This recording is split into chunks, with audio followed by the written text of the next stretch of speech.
ಪ್ರಥಮವಾಗಿ GPS star ಎಕ್ಸಾಮನ್ನು ಬರೀತಕ್ಕಂಥ ಎಲ್ಲ ಶಿಕ್ಷಕ ಮಿತ್ರರು ಕೂಡ ಶುಭವನ್ನು ಕೋರುತ್ತಾ, ಆತ್ಮೀಯರೇ, ನನ್ನ ಹೆಸರು ನೇವಾರ್ ಲಿಂಗರಾಜ್ ಅಂತೇಳಿ. ನಾನು ಸರ್ಕಾರಿ ಸೇವೆಯಲ್ಲಿ ಪ್ರೌಢಶಾಲಾ ಶಿಕ್ಷಕನಾಗಿ 14 ವರ್ಷಗಳ ಕಾಲ ಸೇವೆಯನ್ನು ಸಲ್ಲಿಸುತ್ತಾ ಬಂದಿದ್ದು, ಪ್ರಸ್ತುತ ಹರಪನಹಳ್ಳಿ ತಾಲೂಕಿನ GHS ಮುತ್ತಿಗಿ ಇಲ್ಲಿ ಕರ್ತವ್ಯವನ್ನು ನಿರ್ವಹಿಸುತ್ತಿದ್ದೇನೆ. ಈ ದಿನ ನನಗೆ ಆನ್ಲೈನ್ ತರಗತಿಯಲ್ಲಿ ಬೋಧನೆಯನ್ನು ಮಾಡಲು ಅವಕಾಶ ನೀಡಿರ್ತಕ್ಕಂಥ ನನ್ನ ಆತ್ಮೀಯ ಮಿತ್ರರಾಗಿರ್ತಕ್ಕಂತಹ Shivraj Kabbur, Winners Career Academy ನಿರ್ದೇಶಕರು ಹಾಗೂ ಸಿಬ್ಬಂದಿ ವರ್ಗಕ್ಕೆ ಧನ್ಯವಾದಗಳನ್ನು ತಿಳಿಸುತ್ತಾ, ಆತ್ಮೀಯರೇ, 2017ರ ಪ್ರಶ್ನೆ ಪತ್ರಿಕೆಯಲ್ಲಿ ಬಂದಿರತಕ್ಕಂತಹ ಪ್ರಶ್ನೋತ್ತರಗಳನ್ನು, ಗಣಿತ ವಿಷಯಕ್ಕೆ ಸಂಬಂಧಿಸಿದ ಪ್ರಶ್ನೋತ್ತರಗಳನ್ನು ನಾನು ನಿಮ್ಮೊಂದಿಗೆ ಚರ್ಚೆಯನ್ನು ಮಾಡ್ತಿದ್ದೇನೆ. ಮೊದಲನೇ ಪ್ರಶ್ನೆ ಈ ರೀತಿಯಾಗಿದೆ: ಕೆಳಗಿನವುಗಳಲ್ಲಿ ಯಾವುದು ವರ್ಗ ಸಮೀಕರಣವಲ್ಲ? ಪ್ರಶ್ನೆಯನ್ನು ಮತ್ತೊಮ್ಮೆ ನಾವು ಸರಿಯಾಗಿ ಗಮನಿಸಬೇಕು. ಇಲ್ಲಿ ಕೇಳಿರ್ತಕ್ಕಂಥದ್ದು ವರ್ಗ ಸಮೀಕರಣ ಅಲ್ಲ, ವರ್ಗ ಸಮೀಕರಣವಲ್ಲದ ಒಂದು ಸಮೀಕರಣವನ್ನು ನೀವು ಆಯ್ಕೆ ಮಾಡಿ ಅಂತೇಳಿ. ಸೊ ನಮಗೆಲ್ಲ ತಿಳಿದಿರುವ ಹಾಗೆ ವರ್ಗ ಸಮೀಕರಣದ ಆದರ್ಶ ರೂಪ ax² + bx + c = 0. ಅಂದರೆ x ನ ಘಾತ 2 ಇರಬೇಕು. ನಾವು ಈಗ ಮೊದಲನೇ ಸಮೀಕರಣವನ್ನು ಗಮನಿಸಿದಾಗ x - 2² + 1 = 2x + 3 ಇದೆ. ಸೊ ಮೊದಲನೇದಾಗಿ ಇದು a - b² ಆದ್ದರಿಂದ a² + b² - 4x + 1. ಈ ಪ್ಲಸ್ ಇದೆ ಈ ಕಡೆ ಬಂದರೆ -2x - 3. ಒಟ್ಟಾರೆಯಾಗಿ ಸಂಕ್ಷಿಪ್ತಗೊಳಿಸಿದಾಗ x² - 6x +2 = 0. ಆದ್ದರಿಂದ ಇದು ಒಂದು ವರ್ಗ ಸಮೀಕರಣವಾಗಿದೆ. ಸೊ ಎರಡನೇ ಒಂದು ಆಪ್ಷನ್ನ ನಾವು ನೋಡಿದಾಗ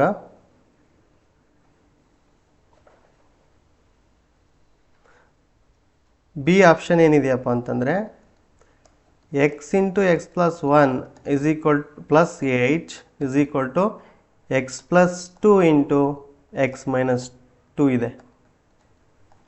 ಸೊ ಇಲ್ಲಿ ಮೊದಲನೇದಾಗಿ ನಾವು ಎಡಭಾಗದಲ್ಲಿ ಸಂಕ್ಷಿಪ್ತಗೊಳಿಸಿದಾಗ x² + x + 8 ಬರ್ತಾ ಇದೆ. ಸೊ ಬಲಭಾಗದಲ್ಲಿರ್ತಕ್ಕಂಥದ್ದು a + b × a - b ಇದೆ. ಸೊ ಆದ್ದರಿಂದ a² - b². So x² - 4. ಇಲ್ಲೇನಾಯ್ತಪ್ಪ ಅಂದರೆ x² ಮತ್ತು x² ಏನಾಗ್ತಾ ಇದೆ, ಕ್ಯಾನ್ಸಲ್ ಆಗ್ತಿದೆ. So x + 8 + 4 = 0. ಸೊ x + 12 = 0 ಬರುತ್ತೆ. ಇದು ಒಂದು ಲೀನಿಯರ್ ಇಕ್ವೇಷನ್ನು, ಆದ್ದರಿಂದ ಇದು ವರ್ಗ ಸಮೀಕರಣವಲ್ಲ. ಸೊ ಆಪ್ಷನ್ ಬಿ ಅಂತಕ್ಕಂಥದ್ದು ನಮಗೆ ಸರಿಯಾದ ಉತ್ತರವಾಗಿದೆ. ಅದೇ ರೀತಿಯಾಗಿ ಸಿ ಮತ್ತು ಡಿಗಳನ್ನು ನೀವು ವೆರಿಫೈ ಮಾಡಲಿಕ್ಕೋಸ್ಕರ ಅದನ್ನು ನಾವು ಸೂತ್ರ ಬಳಸಿ ಮಾಡ್ಬೋದಾಗಿದೆ ಸ್ನೇಹಿತರೆ. ಓಕೆ, ಸೊ ನೆಕ್ಸ್ಟು ಎರಡನೇ ಪ್ರಶ್ನೆಯನ್ನು ನೋಡಿ. ಎರಡನೇ ಪ್ರಶ್ನೆಯಲ್ಲಿ ಒಂದು ಆಯತದ ಸುತ್ತಳತೆ 82 ಮೀಟರ್ ಮತ್ತು ವಿಸ್ತೀರ್ಣ 400 ಮೀಟರ್² ಆಗಿದೆ. ಆಯತದ ಅಗಲವನ್ನು ಕೇಳಿದ್ದಾರೆ.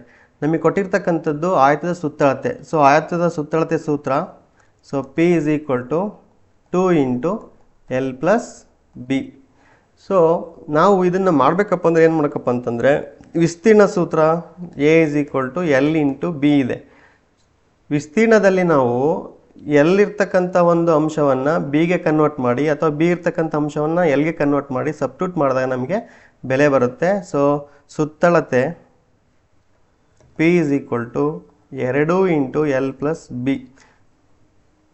82 ಸೆಂಟಿಮೀಟರ್ ಏನಿದೆ ಪರಿಧಿ ಇದೆ, ಆದ್ದರಿಂದ 2 × L + b ಆಗುತ್ತೆ. So L + b = 41. So L = 41 - b. So ಇದನ್ನು ನಾವು ಆಯತದ ವಿಸ್ತೀರ್ಣದಲ್ಲಿ ಹಾಕಬೇಕು. So a = L × b. So a ಅಂದರೆ ಎಷ್ಟಿದೆಯಪ್ಪ ಅಂದರೆ 400 ಮೀಟರ್² ಇದೆ. ಸೊ 400 ಮೀಟರ್² L ಅನ್ನು ನಾವು ಏನು ತೊಗೊಂಡಿವಪ್ಪ ಅಂದರೆ 41 - b × b. ಸೊ ಈಗ ನಾವಿದು ಒಂದು ವರ್ಗ ಸಮೀಕರಣಕ್ಕೆ ಬರುತ್ತೆ. So 400 = 41b - b². ಇಲ್ಲಿ ನೆಗೆಟಿವ್ ಟರ್ಮ್ ಇರೋದ್ರಿಂದ ಇದನ್ನು ನಾವು ಲೆಫ್ಟ್ ಹ್ಯಾಂಡ್ ಸೈಡ್ಗೆ ಟರ್ನ್ ಮಾಡಿದಾಗ ನಮಗೆ b² - 41b + 400 ಬರುತ್ತೆ. ಈಗ ಇದು ವರ್ಗ ಸಮೀಕರಣ ಆಯಿತು. ಈಗ ನಿಮ್ಗೆ ಗೊತ್ತಿದೆ ಯಾವುದೇ ಎರಡು ಅಪವರ್ತನಗಳನ್ನು ತೆಗೆದುಕೊಂಡು ಗುಣಿಸಿದಾಗ ನಮಗೆ 400 ಬರಬೇಕು, ಕೂಡಿದರೆ ಕಳೆದ್ರೆ ನಮಗೆ 41 ಬರಬೇಕು. ಸೊ ಆದ್ದರಿಂದ ನಾವೇನು ಮಾಡೋಕ್ಕಪ್ಪ ಅಂತಂದರೆ 400ಗೆ ಸಂಬಂಧಪಟ್ಟಂತಹ ನಾವು ಅಪವರ್ತನಗಳನ್ನು ನಾವು ಕಂಡುಹಿಡ್ಕೊಳ್ಳೋಣ. ಸೊ 100 ಆಗುತ್ತೆ. ಸೊ ಇದನ್ನು ನಾವು ಮತ್ತೆ 25 ಅಥವಾ 4ಇಂದ ಮಾಡಿದರೆ, ಸೊ 25 ಇಂಟು 16 -25 -16 ಮಾಡಿದರೆ ದಟ್ಸ್ ಈಕ್ವಲ್ಸ್ -41 ಬರುತ್ತೆ. So b square minus 41b plus 400 ಸ್ಕ್ವೇರಲ್ಲಿ ನಾವೀಗ ಏನು ಮಾಡೋಣಪ್ಪ ಅಂದರೆ ಮಧ್ಯ ಪದವನ್ನು ವಿಭಾಗಿಸಿ ಬರೆಯೋಣ. B square minus 25b minus 16b plus 400 is equal to 0. ಇಲ್ಲಿ ಬಿ ಕಾಮನ್ ತೆಗೆದ್ರೆ ಬಿ ಮೈನಸ್ 25 ಮೈನಸ್ 16 ಕಾಮನ್ ತೆಗೆದ್ರೆ b minus 25 is equal to 0 ಆಗುತ್ತೆ. So B is equal to 25 ಮತ್ತು ಬಿ ಇಸ್ ಈಕ್ವಲ್ ಟು 16 ಎರಡೂ ಆಯ್ಕೆಗಳು ಸರಿ. ಆದರೆ ಸೊ ನಾವಿಲ್ಲಿ ಅಗಲವನ್ನು ಕಡಿಮೆ ಇರೋದಂತಹ ಒಂದು ಮಾನವನ್ನು ತೆಗೆದುಕೊಳ್ಳೋದ್ರಿಂದ so B is equal to 16 ಅಂತೇಳಿ ನಾವು ಆಪ್ಷನ್ ಕೊಡ್ಬೋದು. ಸೊ ಆಯತದ ಅಗಲ 16 ಮೀಟರ್ ಇದೆ ಸ್ನೇಹಿತರೆ. ಓಕೆ, ಈಗ ಮತ್ತೆ ಮೂರನೇ ಪ್ರಶ್ನೆಗೆ ಹೋಗೋಣ. ಒಂದು ಚರ್ಚಾ ಸ್ಪರ್ಧೆಯಲ್ಲಿ ಭಾಗವಹಿಸಿದ 25 ವಿದ್ಯಾರ್ಥಿಗಳಲ್ಲಿ 8 ಮಂದಿ ಹುಡುಗಿಯರು, ಅದರಲ್ಲಿ ಹುಡುಗ ಜಯಶಾಲಿಯಾಗುವ ಸಂಭವನೀಯತೆಯು ಅಂತ ಕೇಳಿದ್ದಾರೆ. ಸ್ನೇಹಿತರೆ, ಈ ಒಂದು ಪ್ರಶ್ನೆಯಲ್ಲಿ ಒಟ್ಟು ವಿದ್ಯಾರ್ಥಿಗಳ ಸಂಖ್ಯೆ n(s). ನೋಡಿ, ಪ್ರಶ್ನೆ ಸಂಭವನೀಯತೆ ಇದೆ. ಸೊ ಸಂಭವನೀಯತೆ ಸೂತ್ರ P of A is equal to N of A divide by N of S. ಓಕೆನಾ? ಸೊ ಇಲ್ಲಿ ಕೊಟ್ಟಿರ್ತಕ್ಕಂತಹ n(s) ಎಷ್ಟಿದೆಯಪ್ಪ ಅಂದರೆ 25 ಇದೆ. ಇಲ್ಲಿ ಕೊಟ್ಟಿರ್ತಕ್ಕಂತಹ ಒಂದು ಪ್ರಶ್ನೆಯಲ್ಲಿ ಹುಡುಗಿಯರಿದ್ದಾರೆ, ಬಟ್ ಸಂಭವನೀಯತೆಯಲ್ಲಿ ಏನಿದೆ? ಹುಡುಗರಿದೆ. ಹಾಗಾಗಿ ನಾವು ಹುಡುಗರ ಸಂಖ್ಯೆಯನ್ನು ಕಂಡುಹಿಡಿಯಬೇಕು. N of B is equal to 25 minus 8 that's equals 17 ಆಗುತ್ತೆ. ಈಗ ನಾವು ಸಂಭವನೀಯತೆಯ ಸೂತ್ರಕ್ಕೆ ಅಪ್ಲೈ ಮಾಡೋದಾದರೆ ಪಿ ಆಫ್, ಇಲ್ಲಿ ಬಾಯ್ಸ್ ತೊಗೊಂಡಿದ್ದೀವಿ, ಪಿ ಆಫ್ ಬಿ ತೊಗೊಳ್ತಾ ಇದ್ದೀನಿ. ಸೊ ಅದರಿಂದ N of B divide by N of S. So that's equals 17 divide by 25. ಇದು ನಮಗೆ ಬೇಕಾಗಿರ್ತಕ್ಕಂತಹ ಹುಡುಗ ಜಯಶಾಲಿ ಆಗಿರ್ತಕ್ಕಂತಹ ಸಂಭವನೀಯತೆ ಆಗಿದೆ.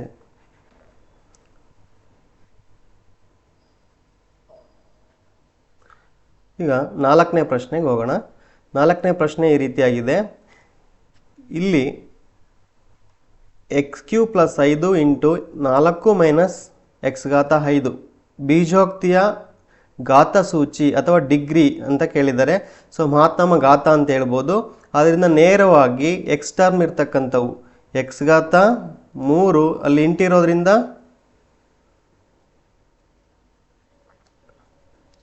So x⁵3 into x⁵5 that's equals x⁵3 plus 5 that's equals x⁵8. ಆದ್ಮೇಲೆ ನಿಮಗೆಲ್ಲ ಗೊತ್ತಿದೆ a⁻m into a⁻n is equal to a⁻m plus n ಆಗಿರುತ್ತೆ. ಆದ್ದರಿಂದ ಡಿಗ್ರಿ ಯಾವುದಪ್ಪ ಅಂತಂದರೆ ಆಪ್ಷನ್ ಸಿ 8 ಆಗಿದೆ. ಮುಂದಿನ ಪ್ರಶ್ನೆ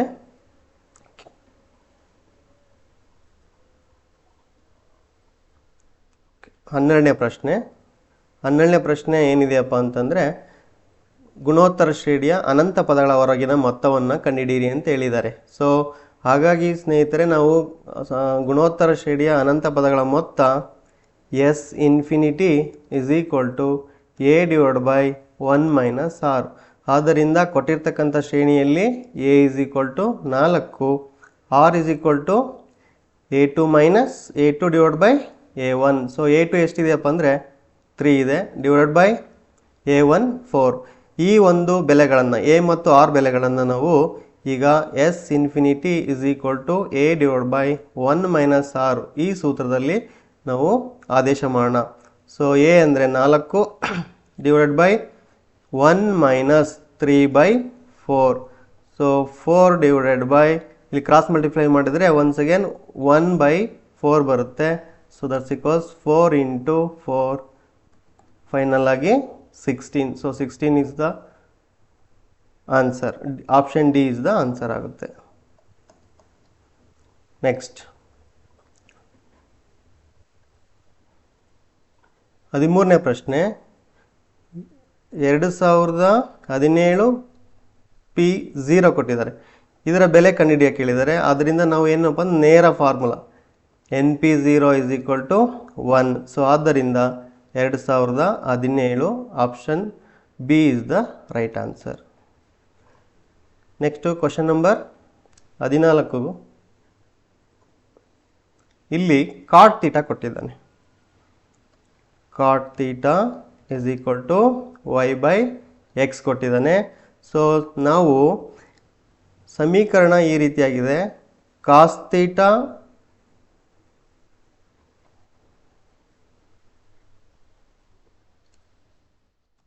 plus sine theta divided by cos theta minus sine theta. ನಮಗೆ ಕಾಸ್ ಥೀಟಾ ಫಾರ್ಮುಲಾ ಗೊತ್ತಿರಬೇಕು. ಕಾಸ್ ಥೀಟಾ ಫಾರ್ಮುಲಾ ಏನು? Cot theta = cos theta divide by sine theta.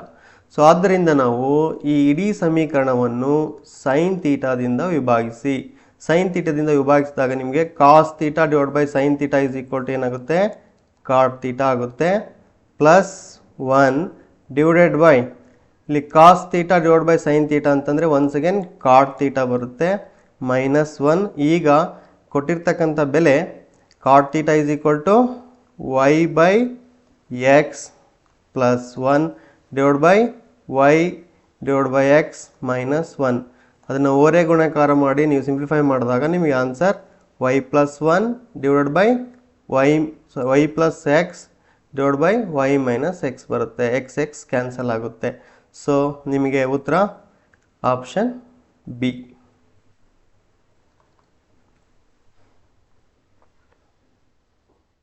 Okay, ಮುಂದಿನ ಒಂದು ಪ್ರಶ್ನೆ ಕ್ವಶನ್ ನಂಬರ್ 18.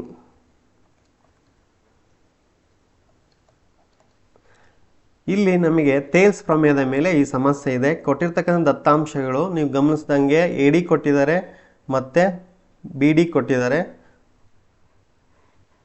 AD 2.4 ಇದೆ, AE 3.2 ಇದೆ, EC 4.8. ನಮಗೆ BD ಕೊಟ್ಟಿಲ್ಲ. ಸೊ ಆದ್ದರಿಂದ ನಾವು ಇಲ್ಲಿ AB ಬೇಕಾಗಿರೋದ್ರಿಂದ ಥೇಲ್ಸ್ನ ವಿಲೋಮ ಪ್ರಮೇಯಕ್ಕೆ ಹೋಗಬೇಕು. AB divide by AD = AC divide by AE. ABಯ ಬೆಲೆ ಇಲ್ಲಿ ನಾವು ಗೊತ್ತಿಲ್ಲ, ಅದನ್ನ ಹಾಗೆ ಬರ್ಕೊಳ್ತಾ ಇದ್ದೀವಿ. AD ಗೊತ್ತಿದೆ, ಸೊ 2.4. AC ಬೆಲೆ ನಾವು ಇಲ್ಲಿ ಏನು ಮಾಡಬೇಕಪ್ಪ ಅಂತಂದರೆ AE 3.2 ಆಮೇಲೆ EC 4.8 ಇವೆರಡನ್ನು ನಾವು ಕೂಡಿದಾಗ ನಮಗೆ 8 ಬರುತ್ತೆ. ಸೊ ಆದ್ದರಿಂದ 8 divide by 3.2. So AB = 8 divide by 3.2 into 2.4. ಇಲ್ಲಿ ಪಾಯಿಂಟ್ ಇದರಿಂದ ಕ್ಯಾನ್ಸಲ್ ಆಗುತ್ತೆ. So 8 1s 8 4s 4 1s 4 3 6. So AB = 6. So option B is the answer. ಈಗ ಪ್ರಶ್ನೆ 19. ಒಂದು ವರ್ಗದಲ್ಲಿನ ಸಮಮಿತಿ ಅಕ್ಷಗಳ ಸಂಖ್ಯೆಯನ್ನು ಕಂಡುಹಿಡಿಯಿರಿ ಅಂತ ಹೇಳಿದ್ದಾರೆ. ಸೊ ನಿಮಗೆ ಸಮಮಿತಿ ಯಾವ್ಯಾವ ಇದ್ದಾವೆ ಅಂತ ನೋಡ್ಕೊಳ್ರಿ. ಸೊ ಇಲ್ಲಿ ಚೌಕ ಅಥವಾ ವರ್ಗದಲ್ಲಿ ನಮಗೆ ಒಂದು ಸಮಮಿತಿ ಅಂತಂದರೆ ಒಂದು ಅಕ್ಷವು ಎಳೆದಾಗ ಅದು ಪರಸ್ಪರ ಎರಡು ಸಮಅರ್ಧಗಳಾಗಿ ಮಾಡುವಂತಿದ್ರೆ ಅದನ್ನು ನಾವು ಸಮಮಿತಿ ಅಕ್ಷ ಅಂತೇಳಿ ಕರಿತೀವಿ. ಆದ್ದರಿಂದ ನಮಗೆ ವರ್ಗಕ್ಕೆ 4 ಸಮಮಿತಿಗಳು ಇದ್ದಾವೆ. ಸೊ ಇದೇ ರೀತಿಯಾಗಿ ನಿಮಗೆ ತ್ರಿಭುಜದಲ್ಲಿ ಎಷ್ಟು ಬರ್ತವೆ, ಆಯತದಲ್ಲಿ ಎಷ್ಟು, ಮತ್ತು ಇನ್ನೂ ವಿವಿಧ ಆಕೃತಿಗಳಲ್ಲಿ ಎಷ್ಟೆಷ್ಟು ಬರ್ತವೆ ಅಂತೇಳಿ ನೀವು ಕಲಿಬೇಕಾಗುತ್ತೆ. ಸೊ ಇಲ್ಲಿ 4 ಇಸ್ ದ ಆನ್ಸರ್.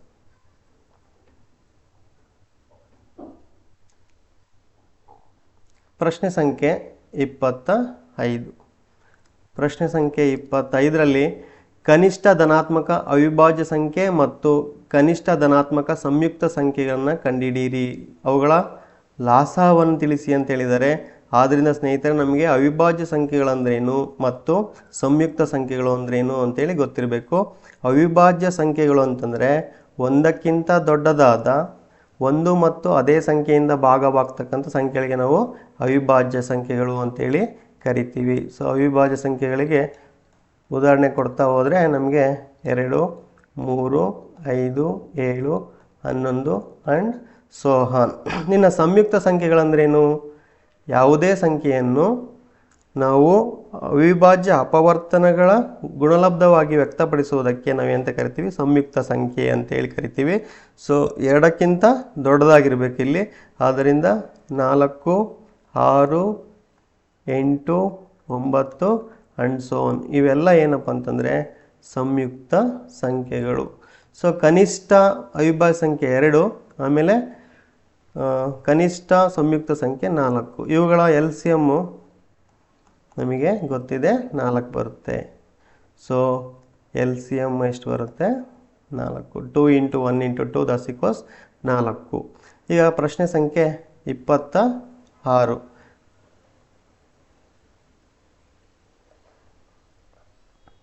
ಪ್ರಶ್ನೆ ಸಂಖ್ಯೆ 26ರಲ್ಲಿ ಏನಿದೆಯಪ್ಪ ಅಂದರೆ ನೇರವಾಗಿದೆ.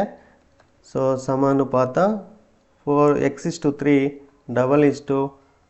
15:5. ಸೊ ಆದ್ದರಿಂದ ನಾವೇನು ಮಾಡೋಕ್ಕಪ್ಪ ಅಂತಂದರೆ ಮಧ್ಯದ 2 ಪದಗಳ ಗುಣಲಬ್ಧವು ಅಂತ್ಯ ಪದಗಳ ಗುಣಲಬ್ಧಕ್ಕೆ ಪರಸ್ಪರ ಸಮವಾಗಿ ಇರುತ್ತೆ. x × 5 = 3 × 15. So x = 3 × 15 / 5. 5 1s 5, 3s 3 9. So option D ನಿಮಗೆ ಸರಿಯಾದ ಉತ್ತರ ಆಗಿದೆ. ಸೊ ಮುಂದಿನ ಪ್ರಶ್ನೆ ತುಂಬ ಸುಲಭ ಇದೆ. 27ನೇ ಪ್ರಶ್ನೆ. 27ರಲ್ಲಿ ಏನು ಕೇಳಿದಾನಪ್ಪ ಅಂತಂದರೆ √5 ಕರ್ಣೀಯ ಕ್ರಮ ಕೇಳಿದ್ದಾನೆ. ಸೊ ಕರ್ಣೀಯ ಕ್ರಮ ನಿಮ್ಗೆ ಗೊತ್ತಿದೆ, ಕರ್ಣೀಯ ಸಾಮಾನ್ಯ ರೂಪ nth root of a. So ಆದ್ದರಿಂದ ಇಲ್ಲಿ ಕ್ರಮ = ಯಾವುದೇ ಸಂಖ್ಯೆ ಇಲ್ಲ ಅಂತಂದರೆ 2. ಓಕೆ.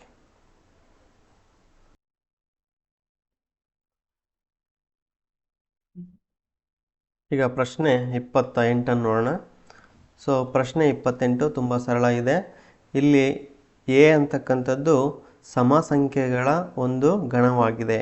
ಆದ್ದರಿಂದ ನಾವು ಇಲ್ಲಿ ಕೊಟ್ಟಿರ್ತಕ್ಕಂಥ ಒಂದು a ಬಿಲಾಂಗ್ಸ್ ಟು a ಇದರಲ್ಲಿ ಬರಲ್ಲ. 5 ಬಿಲಾಂಗ್ಸ್ ಟು a ಈ ಪ್ರಶ್ನೆಯಲ್ಲಿ ಬರೋದಿಲ್ಲ. ಸೊ 10 ಬಿಲಾಂಗ್ಸ್ ಟು a ಸಮಸಂಖ್ಯೆ ಆಗಿರೋದ್ರಿಂದ ಬರುತ್ತೆ. 16 ಅದು ಕೂಡ a ಒಂದು ಗಣದಲ್ಲಿ ಬರುತ್ತೆ. -16 does not belongs to a ಅಂತಿದೆ, ಆದರೆ ಇದು ಉತ್ತರ ತಪ್ಪಾಗುತ್ತೆ. ನಮ್ಮ ಆಯ್ಕೆಗಳು ಈ ಪ್ರಶ್ನೆಗೆ ಸಂಬಂಧಿಸಿದಂತೆ 2 ಆಯ್ಕೆಗಳು ಸರಿ. ಬಿನೂ ಕೂಡ ಸರಿಯಾಗಿದೆ ಮತ್ತು ಸಿನೂ ಕೂಡ ಸರಿಯಾಗಿದೆ ಸ್ನೇಹಿತರೆ. ಈಗ ಪ್ರಶ್ನೆ ಸಂಖ್ಯೆ 29ಕ್ಕೆ ನಾವು ಹೋಗೋಣಂತೆ. ಇದು ಸಂಬಂಧ ರಿಲೇಷನ್ ಮೇಲೆ ಇರ್ತಕ್ಕಂತಹ ಒಂದು ಪ್ರಶ್ನೆ. ಸೊ ಏನು ಕೇಳಿದ್ದಾನೆ ಅಂದರೆ mod a - b <1 ಆದಾಗ ಮಾತ್ರ a ರಿಲೇಷನ್ b ಎಂದು ವ್ಯಾಖ್ಯಾನಿಸಲ್ಪಟ್ಟ ಎಲ್ಲ ವಾಸ್ತವ ಸಂಖ್ಯೆಗಳ ಗಣ r ದ ಮೇಲೆ r ಒಂದು ಸಂಬಂಧವಾಗುತ್ತದೆ. ಆಗ ಇದು ಪ್ರತಿಫಲನ ಮತ್ತು ಸಮಮಿತಿ ಅಥವಾ ಸಮಮಿತಿ ಮಾತ್ರ, ಸಂಕ್ರಮಣ ಮಾತ್ರ, ಯಾವುದೂ ಅಲ್ಲ ಅಂತ ಇದೆ. ಸೊ ನಾವಿದನ್ನು ಯಾವ ರೀತಿಯಾಗಿ ಆನ್ಸರ್ ಮಾಡೋಕ್ಕಪ್ಪ ಅಂತಂದರೆ mod a - b ನಿಮ್ಮ ಉತ್ತರ <1 ಆಗಿರಬೇಕು. ಈಗ ಪ್ರತಿಫಲನಕ್ಕೆ ನಾವು ತೆಗೆದುಕೊಳ್ಳೋದಾದರೆ ರಿಲೇಷನ್ನು a ರಿಲೇಷನ್ a ಆಗಿದ್ದರೆ ಅದನ್ನು ನಾವು ಪ್ರತಿಫಲನ ಅಂತೇಳಿ ಕರಿತೀವಿ. ಸೊ mod a - a = 0 ಇದು <1 ಆಗಿದೆ. ಆದ್ದರಿಂದ ಇದು ಪ್ರತಿಫಲನ ಸಂಬಂಧವನ್ನು ಹೊಂದಿದೆ. ಈಗ ಸಮಮಿತಿಯಲ್ಲಿ ನಾವು ಯಾವ ರೀತಿಯಾಗಿ ಮಾಡ್ತೀವಪ್ಪ ಅಂದರೆ so a - b mod = b - a ಇದು <1 ಆಗಿರುತ್ತೆ. ಆದ್ದರಿಂದ ಇದು ಏನಪ್ಪ ಅಂತಂದರೆ ಸಮಮಿತಿಗೆ ಉತ್ತರ ಬರುತ್ತೆ ಸ್ನೇಹಿತರೆ. ಆದ್ದರಿಂದ ಈ ಒಂದು ಸಂಬಂಧವು ಪ್ರತಿಫಲನ ಮತ್ತು ಸಮಮಿತಿ ಎರಡನ್ನೂ ಕೂಡ ಹೊಂದಿದೆ. ಸೊ ನಾವು ಸಮಮಿತಿ ಹೇಳ್ಬೇಕಪ್ಪ ಅಂದರೆ a relation b that's holds to b relation a ಅಂತ ಹೇಳಿ ಕರಿತೀವಿ. ಇದನ್ನ ಸಮಮಿತಿ ಅಂತ ಕರಿತೀವಿ. ಇನ್ನು ಒಂದು ಟ್ರಾನ್ಸಿಟಿವ್ಗೆ ಅಥವಾ ಸಂಕ್ರಮಣಕ್ಕೆ ನಾನು ಉದಾಹರಣೆ ಮಾತ್ರ ಕೊಡ್ತಾ ಇದ್ದೀನಿ. ಈಗ ನಮಗೆ ಒಂದು ರಿಲೇಷನ್ 2 ಅಂದರೆ 1 - 2 ಇದು ಏನಾಗುತ್ತಪ್ಪ ಅಂದರೆ less than or equal to 1 ಬರುತ್ತೆ. 2 ರಿಲೇಷನ್ ಟು 1 ಮಾಡಿದರೆ ಮಾಡ್ 2 - 1 ಇದು ಕೂಡ less than or equal to holds good ಆಗುತ್ತೆ. ಬಟ್ 1 ರಿಲೇಷನ್ 3 ಮಾಡಿದರೆ ಮಾಡ್ 1 - 3 ಮಾಡಿದರೆ ದಟ್ಸ್ ಈಕ್ವಲ್ಸ್ ಟು ಇದು ಗ್ರೇಟರ್ ದ್ಯಾನ್ 1 ಆಗೋದ್ರಿಂದ ಇದು ಸಂಬಂಧನ ಹೊಂದಿಲ್ಲ ಮುಂದಿನ ಹಂತಕ್ಕೆ. ಬಟ್ ಈ ಒಂದು ಉತ್ತರಕ್ಕೆ ನಿಮ್ಮ ಉತ್ತರ ಏನಾಗಿದೆಯಪ್ಪ ಅಂದರೆ option A is the right answer ಸ್ನೇಹಿತರೆ. ಮುಂದಿನ ಪ್ರಶ್ನೆ ಹೋಗೋಣ. ಇಲ್ಲಿ ಒಬ್ಬ ಅಥ್ಲೀಟ್ ಒಟ್ಟು ಸ್ಪರ್ಧೆಗಳ ಪೈಕಿ 8ರಲ್ಲಿ ಜಯಶಾಲಿಯಾಗಿದ್ದಾನೆ. ಸೊ ನಾವು ಅವನ ಗೆಲುವಿನ ಪ್ರಮಾಣ 40% ಇದ್ದರೆ ಅದರಲ್ಲಿರ್ತಕ್ಕಂತಹ ಒಟ್ಟು ಸ್ಪರ್ಧೆಗಳ ಸಂಖ್ಯೆಯನ್ನು ನಾವು ಕಂಡುಹಿಡಿಯಿರಿ ಅಂತಿದ್ದಾರೆ. ಹಾಗಾಗಿ ಒಟ್ಟು ಸ್ಪರ್ಧೆಗಳ ಸಂಖ್ಯೆ ಗೊತ್ತಿಲ್ಲ, ಅದನ್ನು ನಾವು ಎಕ್ಸ್ ಅಂದ್ಕೊಳ್ಳೋಣ. So 40% of X is equal to 8 ಆಗಿರಲಿ. ಸೊ ಆವಾಗ ನಮಗೆ 40 divide by 100 into X is equal to 8. So X is equal to 8 into 100 divided by 40. So 8 1 8 5 5 1 5 20. So ಸ್ನೇಹಿತರೆ ಒಟ್ಟು ಸ್ಪರ್ಧೆಗಳ ಸಂಖ್ಯೆ ಎಷ್ಟು ಅಂದರೆ 20. So option C is the right answer. Okay. So ಮುಂದಿನ ಪ್ರಶ್ನೆ ಈ ರೀತಿಯಾಗಿದೆ. ಇಲ್ಲಿ ಈ ರೀತಿಯಾಗಿ ಮಾರಾಟ ಮತ್ತು ಅಸಲು ವಸ್ತುಗಳ ಮಾರಾಟ ಬೆಲೆ ಮತ್ತು ಅಸಲು ಬೆಲೆ ಕೊಟ್ಟಾಗ ನಾವು ಒಂದು ಫಾರ್ಮುಲಾವನ್ನು ಯೂಸ್ ಮಾಡ್ತೀವಿ. ಸೊ ಅದು ಏನಪ್ಪ ಅಂತಂದರೆ C P divide by S P, ಅಸಲು ಬೆಲೆ ಡಿವೈಡ್ ಬೈ ನಮಗೆ ಮಾರಿದ ಬೆಲೆ. ಇದು ಗ್ರೇಟರ್ ದ್ಯಾನ್ 1 ಇದ್ದರೆ ನಮಗೆ ಏನಾಗುತ್ತೆ, ಲಾಭವಾಗುತ್ತೆ, ಪ್ರಾಫಿಟ್ ಆಗುತ್ತೆ. So C P divide by S B less than 1 ಇದ್ದರೆ ನಮಗೆ ಅದೇನಾಗುತ್ತೆ, ಲಾಸ್ ಆಗುತ್ತೆ. ಸೊ ನಷ್ಟವಾಗುತ್ತೆ. ಅದೇ ರೀತಿಯಾಗಿ ನಾವಿಲ್ಲಿ ನೇರವಾಗಿ ಮಾಡೋದಾದರೆ ಸೊ ವಸ್ತುವಿನ ಅಸಲು ಬೆಲೆ ಎಷ್ಟಿದೆಯಪ್ಪ ಅಂದರೆ 4, ಮಾರಾಟ ಬೆಲೆ ಏನಾಗಿದೆಯಪ್ಪ ಅಂದರೆ 5 ಆಗಿದೆ. Okay. So this is less than 1. So ಯಾಕೆಂದರೆ ಇಲ್ಲಿ ಛೇದದಲ್ಲಿ 5 ದೊಡ್ಡದಿರೋದ್ರಿಂದ ನಮಗೆ ಲೆಸ್ ದ್ಯಾನ್ 1 ವ್ಯಾಲ್ಯೂ ಬರುತ್ತೆ. ಸೊ ಆದ್ದರಿಂದ ನಾವು ನೇರವಾಗಿ ನಷ್ಟ ಪರ್ಸೆಂಟನ್ನು ಕಂಡುಹಿಡಿಬೋದು. ಸೊ ಇಲ್ಲಿ ನಷ್ಟವಾಗಿರೋದ್ರಿಂದ ನಾವು 1 - 4 ಡಿವೈಡ್ ಬೈ 5 ತಗೋಬೇಕು. ಇನ್ ಕೇಸಲ್ಲಿ ನಮಗೆ ಲಾಭ ಇತ್ತಪ್ಪ ಅಂದರೆ ರೇಷಿಯೋ ಅನುಪಾತ -1 ಮಾಡಬೇಕಾಗುತ್ತೆ ಲಾಭದಲ್ಲಿ.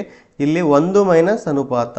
ಸೊ ಆದ್ದರಿಂದ ಓರೆ ಗುಣಾಕಾರ ಮಾಡಿದರೆ ನಿಮಗೆ 5 - 4 ಡಿವೈಡ್ ಬೈ 5 ಇಂಟು 100 1/5 ಆಗುತ್ತೆ.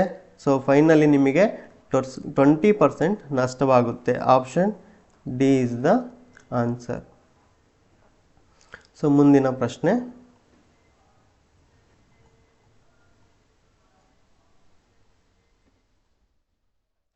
ಮುಂದಿನ ಪ್ರಶ್ನೆ 39ನೇ ಪ್ರಶ್ನೆ ಆಗಿದೆ. ಸೊ 39ನೇ ಪ್ರಶ್ನೆ ಈ ರೀತಿಯಾಗಿದೆ ಸ್ನೇಹಿತರೆ. ಸೊ ಪಿ ಆಫ್ ಎಕ್ಸ್ ಅಂತಕ್ಕಂಥದ್ದು ಸಿ ಎಕ್ಸ್ ಪ್ಲಸ್ ಡಿ ಆಗಿದೆ. ಇದರ ಶೂನ್ಯತೆಯನ್ನು ಕಂಡುಹಿಡಿಯಿರಿ. ಸೊ ಶೂನ್ಯತೆ ಅಂತಂದರೆ ಏನಾಗಿರಬೇಕು, p of X is equal to 0 ಆಗಿರಬೇಕು. ಆದ್ದರಿಂದ x is equal to -d divide by c is the right answer. So ನಿಮ್ಮ ಆಯ್ಕೆ ಡಿ ಸರಿಯಾದ ಉತ್ತರವಾಗಿದೆ. ಮುಂದಿನ ಪ್ರಶ್ನೆ. ಸೊ 40. ಈ 40ರಲ್ಲಿ ಏನಿದೆಯಪ್ಪ ಅಂದರೆ ಗ್ರಾಫ್ ಕೊಟ್ಟಿರ್ತಕ್ಕಂಥ ಗ್ರಾಫಲ್ಲಿ ನಮಗೆ ನೋಡಿ ಎಕ್ಸ್ ಅಕ್ಷಗಳನ್ನು ಛೇದಿಸುವಂತಹ ಬಿಂದುಗಳು ಎಷ್ಟಿದಾವೋ ಅದು ಆ ಒಂದು ಬಹುಪದೋಕ್ತಿಯ ಶೂನ್ಯತೆ ಆಗಿರುತ್ತೆ. ಆದ್ದರಿಂದ ಇಲ್ಲಿ 1 2 3 4 ಇದೆ. ಬಟ್ ಅವ್ರ ಕಂಡೀಷನ್ ಕೊಟ್ಟಿದ್ದಾರೆ, ದತ್ತ ಚಿತ್ರದಲ್ಲಿನ ಬಹುಪದೋಕ್ತಿ ಎಫ್ ಆಫ್ ಎಕ್ಸ್ ದ -2 ಮತ್ತು +2 ಇವುಗಳ ನಡುವಿನ ಶೂನ್ಯತೆಗಳ ಸಂಖ್ಯೆ ಕೇಳಿದ್ದಾರೆ. ಆದ್ದರಿಂದ ನಮಗೆ -2 ಮತ್ತು +2 ಮದುವೆ 2 ಬಿಂದುಗಳು ಛೇದಿಸ್ತವೆ. ಆದ್ದರಿಂದ ಸೊ ನಮಗೆ ಉತ್ತರ ಏನು ಬರುತ್ತೆ, 2 ಶೂನ್ಯತೆಗಳು ಮಾತ್ರ ಸಿಗ್ತವೆ. ಚಿತ್ರದಲ್ಲಿ 4 ಇದ್ದಾವೆ, ಆದರೆ ಕಂಡೀಷನ್ ಪ್ರಕಾರ 2 ಬರ್ತವೆ. ನೆಕ್ಸ್ಟು ಇದು ತುಂಬ ಸರಳವಿದೆ. ಮೂಲ ಬಿಂದು ಓ ಮೂಲಕ ಎಷ್ಟು ರೇಖೆಗಳು ಹಾದು ಹೋಗಬಹುದು? ನಿಮಗೆಲ್ಲ ಗೊತ್ತಿದೆ, ಒಂದು ಬಿಂದುವಿನ ಮೂಲಕ ಅನಂತ ರೇಖೆಗಳು ಹಾದು ಹೋಗ್ತವೆ. ಸೊ ಅನಂತವಾಗಿ ಅನೇಕ. ಸೊ 41ನೇ ಪ್ರಶ್ನೆಗೆ ಉತ್ತರ ಡಿ ಆಗಿದೆ.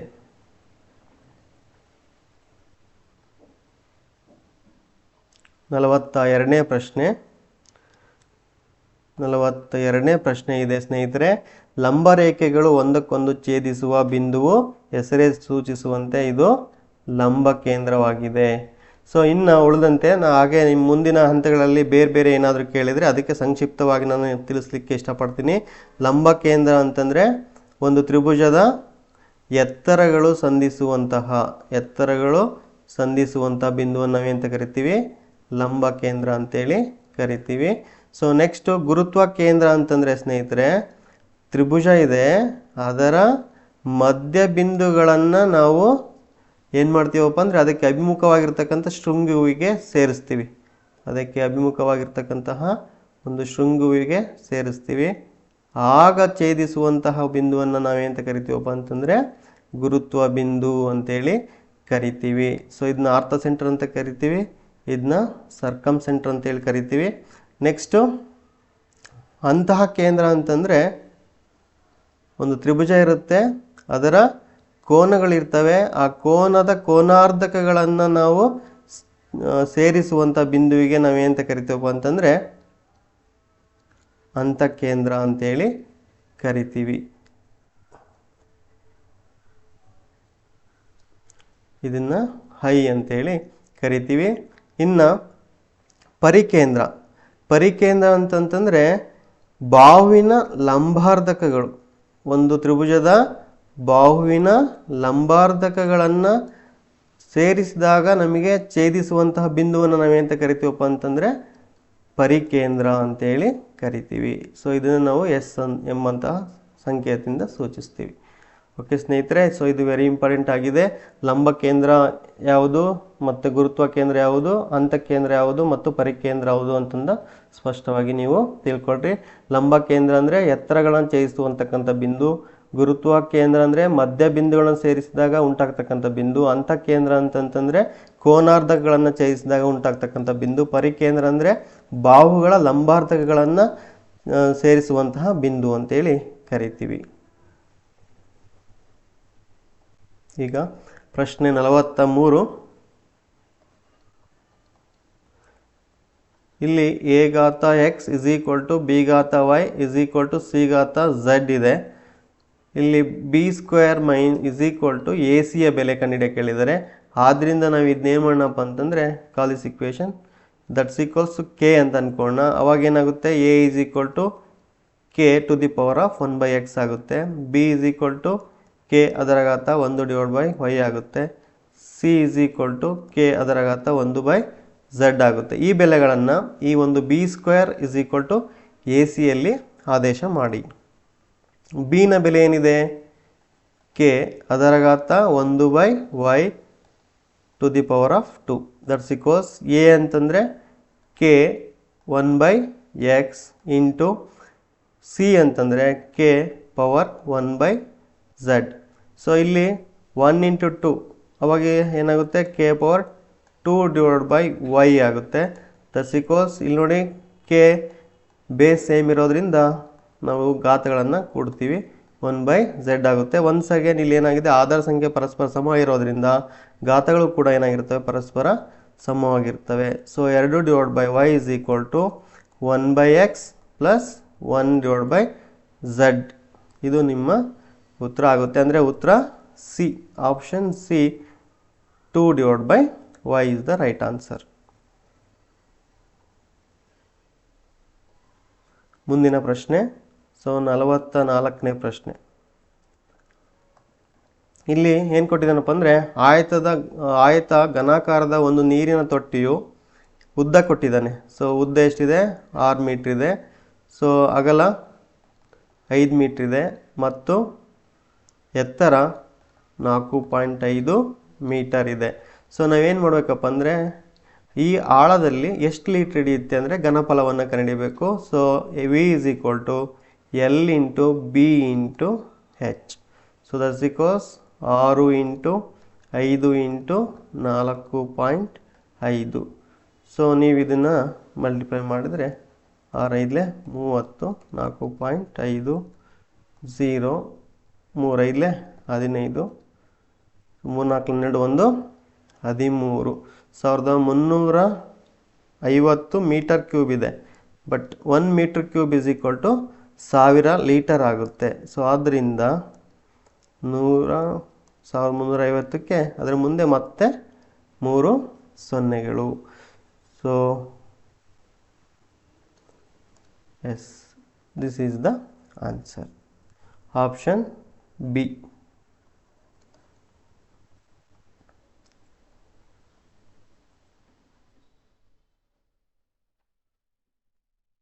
ನೆಕ್ಸ್ಟ್ ಇಲ್ಲಿ ಪ್ರಶ್ನೆ ಸಂಖ್ಯೆ 45ರಲ್ಲಿ ವಿಸ್ತೀರ್ಣ ಕೊಟ್ಟಿದ್ದಾರೆ. So A is equal to ಎಷ್ಟಿದೆ? 88 cm² ಇದೆ. ಸಿಲಿಂಡರ್ನ ಎತ್ತರ 14 ಸೆಂಟಿಮೀಟರ್ ಇದೆ. ನಾವು ಏನು ಕಂಡುಹಿಡಿಬೇಕಪ್ಪ ಅಂದರೆ ತ್ರಿಜ್ಯವನ್ನು ಕಂಡುಹಿಡಿಬೇಕು. ಸೊ ನಮಗೆ ಗೊತ್ತಿರುವ ಹಾಗೆ ಸಿಲಿಂಡರ್ನ ಪಾರ್ಶ್ವ ಮೇಲ್ಮೈ ವಿಸ್ತೀರ್ಣ A is equal to 2πr/h. So A ಎಷ್ಟು ಕೊಟ್ಟಿದ್ದಾರೆ? 88 ಕೊಟ್ಟಿದ್ದಾರೆ. Is equal to 2 into pi ಅಂದರೆ 22/7 into r into h. H ಎಷ್ಟಿದೆಯಪ್ಪ ಅಂದರೆ 14 ಇದೆ. ಸೊ 4 1 7 1 7 2. ಸೊ ನೀವು r is equal to 88 divided by, so 27 44 44 into 2 ಅಂತಂದರೆ ಅದು ಕೂಡ 88 ಆಗುತ್ತೆ ಸ್ನೇಹಿತರೆ. ಸೊ ತ್ರಿಜ್ಯದ ಬೆಲೆ 1 ಸೆಂಟಿಮೀಟರ್.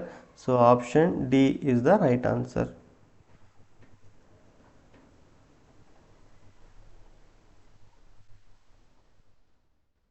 ಓಕೆ, ಸೊ ಇಲ್ಲಿವರೆಗೂ ನಾವು 1 ಅಂಕದ ಪ್ರಶ್ನೆಗಳನ್ನು ನಾವು ಚರ್ಚೆ ಮಾಡಿದ್ದೀವಿ. ಸೊ ಮುಂದಿನ ವಿಡಿಯೋದಲ್ಲಿ 2 ಮತ್ತು 3 ಅಂಕಗಳ ಒಂದು ಪ್ರಶ್ನೆಗಳ ಉತ್ತರವನ್ನು ನೋಡೋಣ. ಧನ್ಯವಾದಗಳು.